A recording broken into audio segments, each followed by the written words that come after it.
লাইলাতুন নিসফি মিন শাবান প্রচলিত শবে বরাত উপলক্ষে আমাদের করণীয় কি? বিশেষ করে এই রাতে মসজিদে ওয়াজ মাহফিল, দোয়া দরুদ, ইবাদত বন্দেগী এবং নানা ধরনের খানাদানার আয়োজন করা হয়। কোরআন সুন্নাহর আলোকে এগুলো ঠিক কি না জানালে উপকৃত হব। ভাইরা আমার, লাইলাতুন নিসফি মিন শাবান যেটাকে আমরা শবে বরাত বলি, এই লাইলাতুন নিসফি মিন শাবানে আল্লাহ তাআলা হিংসুক এবং মুশরিক ছাড়া বাকি মানুষদেরকে, বাকি মুসলমানদেরকে আল্লাহ তাআলা সাধারণ ক্ষমা ঘোষণা করেন মর্মে একটা হাদিস আছে। এছাড়া আরো বেশ কিছু হাদিস আছে যেগুলোর কোনো না অনেকগুলো সনদের মধ্যে কিছুটা দুর্বলতা আছে, কিন্তু মোটের পরে এ রাতের ফজিলত সুসাব্যস্ত এবং প্রমাণিত।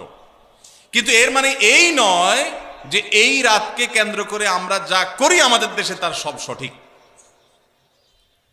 আমাদের দেশে লাইলাতুল বরাতে মানুষের যে ভিড় মসজিদগুলোতে, এটা তো ভালো জিনিস যে মানুষ মসজিদে আসছে, কিন্তু অন্যদিন না এসে এই রাতে বেশি আসার কারণটা কি? লাইলাতুল কদর বেশি ফজিলতপূর্ণ নাকি এই রাত বেশি ফজিলতপূর্ণ?